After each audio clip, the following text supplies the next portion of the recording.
Hello, I am the Jake Wheel. Welcome to Bad 90s Mixtapes. This episode is the first one I'm doing by request. Thank you to the frequent viewer and commenter who requested this. You know who you are. Since this is officially the first week of summer, what I thought I would do is go through each year of the 90s and just look at the song that was number one for that summer. I originally had the idea that I was going to try to rank them. Turns out that's going to be a lot harder to do than I thought. When you think about summer songs, I think most of us would probably imagine, we think of party jams, upbeat music, something to dance to, just something sort of fun and free. But that's not what I found. The 90s definitely had its share of party anthems, but they didn't tend to be the number one songs of the summers when they were released. You know what did end up being number one for most of the summers? Wedding songs, love ballads, slow jams. I don't know, I guess a lot of people were getting married these summers, so they had to play these songs a lot. Going through the list, out of 10 of these songs, by my count, charitably about half of them are these really just sappy, overproduced, almost like adult contemporary style, really old people sounding pop music. Starting with 1990 here, this is Mariah Carey's Vision of Love. I sort of talked about the song a little bit in my Mariah Carey video, but I went and listened to it again, and turns out I do like this song more than I originally gave it credit for in that video. Not that there's anything special about it from a songwriting or a production standpoint. Basically, all that elevates the song is Mariah's voice.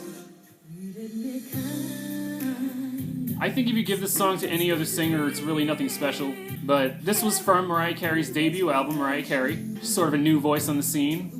And again, it does remind me a lot of the types of songs that Whitney Houston was doing around the same time. Mariah's able to throw, I think, a lot more vocal pyrotechnics on the track than even Whitney was able to do at her best. I think it just speaks to how superhumanly vocally talented Mariah Carey was. And for a love ballad, it is actually kind of upbeat, in sort of a retro soul type of way. Yeah, I really like her backup vocals here too.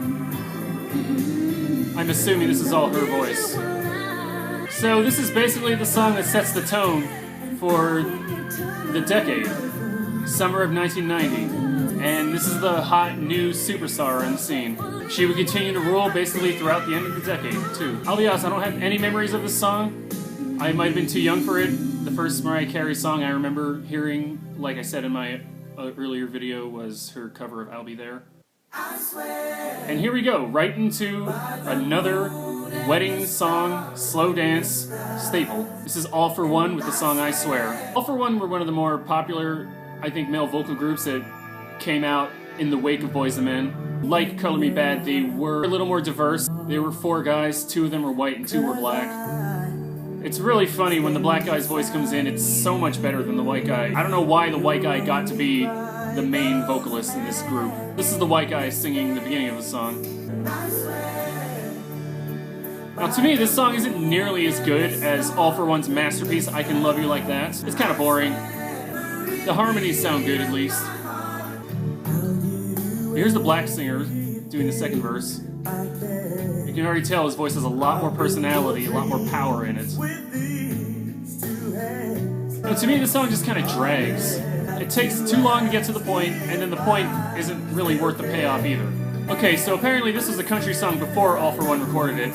It was written by Gary Baker and Frank J. Myers in 1993. The year that this was the biggest song of the summer was 1994 for All For One. John Michael Montgomery sang the country version of it. But I mean, there's like overt marriage language in here. It's basically a bunch of wedding vows. See if you can guess who's doing this really extra singing over here.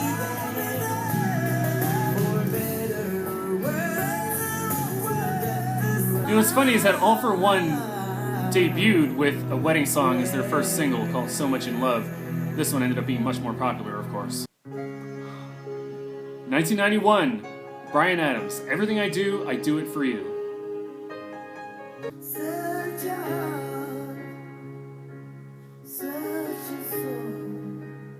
Is it just me, or is this song hilarious? You see what I mean? This is another love ballad.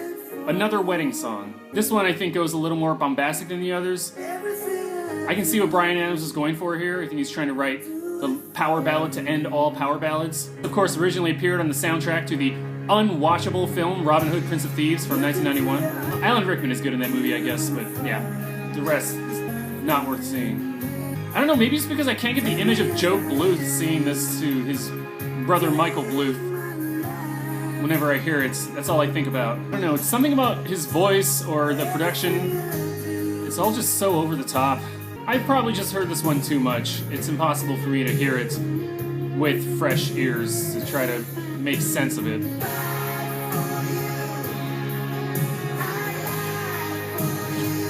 It's just so precious. Oh, so this is normally the end of the song in the radio edit, but apparently the album version goes on for like another 2.5 minutes.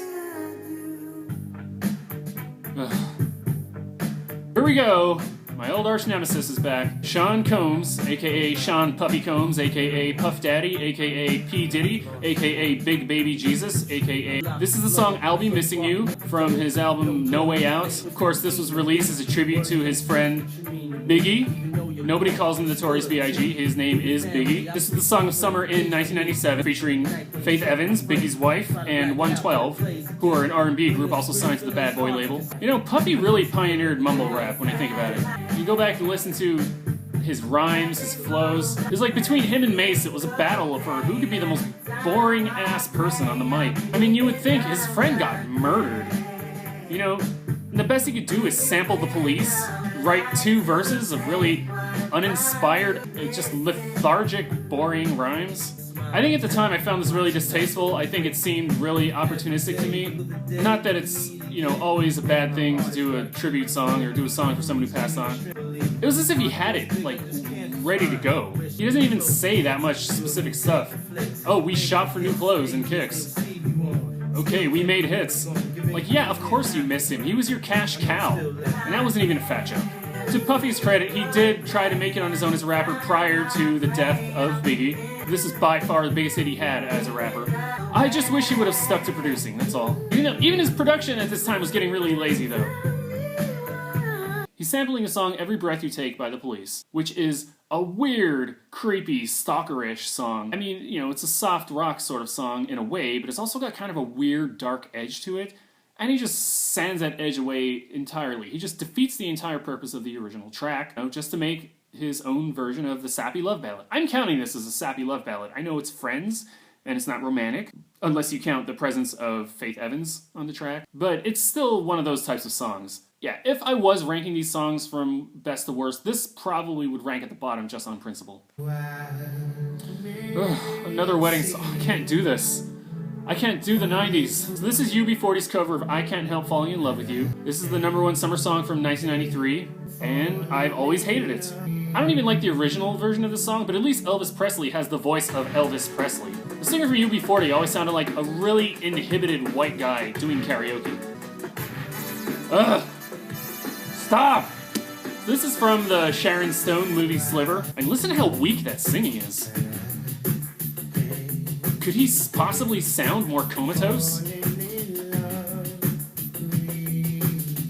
UB40 are basically a cover band, right? Do they even have any songs of their own that are hits? Red, Red Wine, The Way You Do the Things You Do, Here I Am. Sorry, this version just sucks.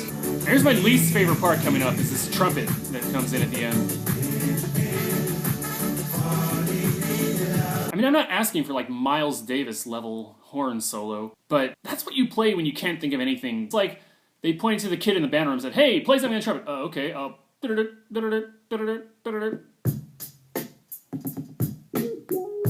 Ah, here we go. Yeah. TLC. This is from 1995, and this is the song Waterfalls. Now this is a change of pace. Oh, finally, we're getting to something good. So instead of a slow love ballad wedding song, here we have a sort of down-tempo, socially conscious message song. I just really like the wah-wah guitar. I like the production on this track. Around this time, TLC started collaborating with some of the people who produced tracks for Outkast. So the first verse of the song is about a kid who's a drug dealer, but it's told from the perspective of the child's mother.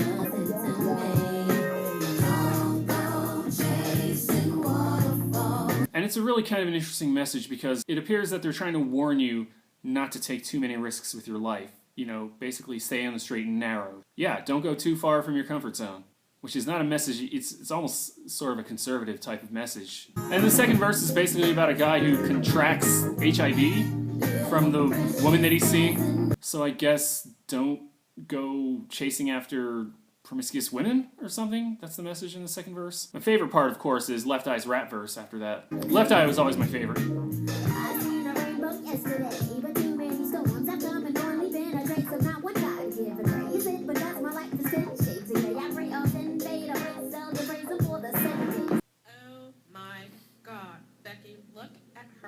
This, of course, is Baby Got Back by Sir Mix-a-Lot, the top summer song of 1992.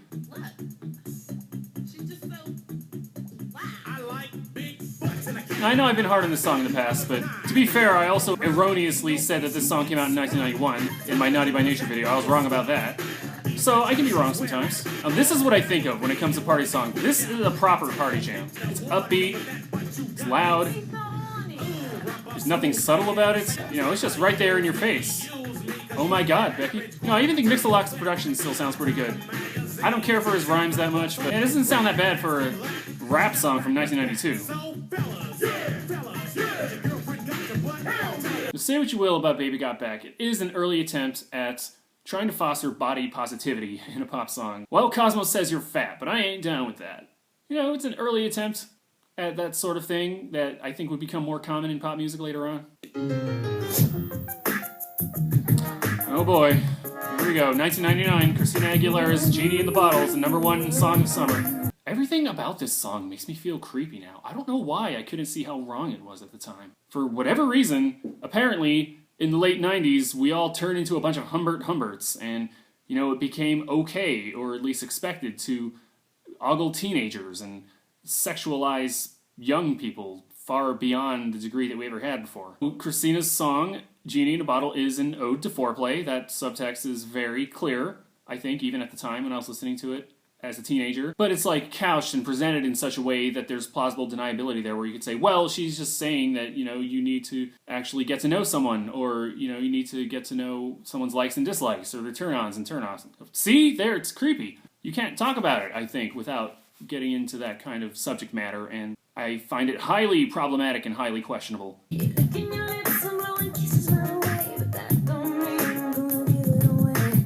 I also don't really care for the cultural appropriation of the Middle Eastern sounding melody in a song called Genie in the Bottle. I think that's a little distasteful. To be fair, it is a more fitting summer party jam than a lot of these songs, but I cannot condone any part of this, I think.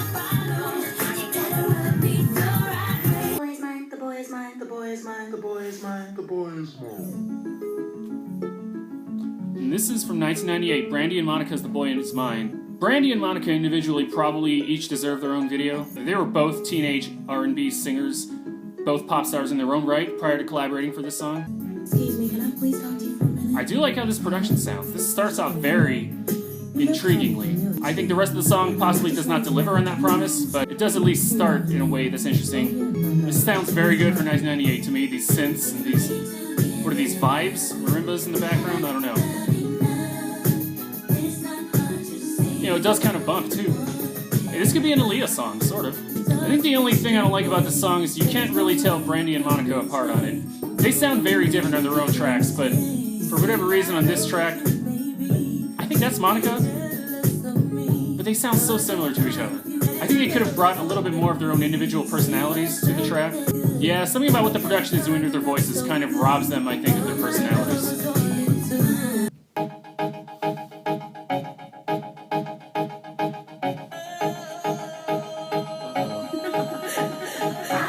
This was the song of summer from 1996 by Los Del Rio called The Macarena. The Macarena was hands down the stupidest dance craze of the 90s, and that's saying something. Okay, so basically you put both your hands in front of each other, one at a time. I think you put them on here, you put them on your head, and then you just kind of and turn to one side. Well, that's like barely a step up from the Hokey Pokey. This is the 1996 version of the song, by the way. I assume it's the Bayside Boys remix. There's a billion versions of this song out there. It was originally released in 1993 as a single. It didn't really get popular until they came out with the stupid dance.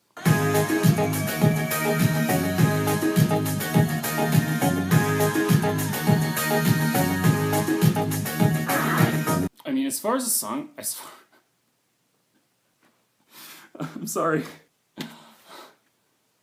This dance, I can't get over it. It's like the epitome of a dance that they made up specifically so the people who can't dance could feel like they could do it. But as far as the song itself goes, look, I'm not going to pretend like I didn't buy this single when I was a kid. I was 14. What was I supposed to do, not buy it? I have to admit, even after 22 years, I have never been able to get this song out of my head. This song will be with me until the day I die, I'm pretty sure. Listen to this hook. Move with me, chill with me, and if you could, I say Verses don't join matter. with me. Bala tu cuerpo alegría Macarena, que tu cuerpo es para dar la alegría y cosa buena. Bala tu cuerpo alegría Macarena, Macarena. That's a true earworm. This song is a plague, and I'm quite certain I'm never going to be able to escape it. So thanks, Los Del Rio. Bala tu cuerpo alegría Macarena, que tu cuerpo es para dar la alegría y cosa buena. Bala tu cuerpo alegría Macarena, Macarena. I'm never going to be able to not sing along with that. And I don't even know the Spanish syllables. I don't speak Spanish. Nobody I knew did. It's almost like they're speaking in tongues. They're tapping into some kind of universal God language. I don't understand it. This song got popular in the month of August 1996.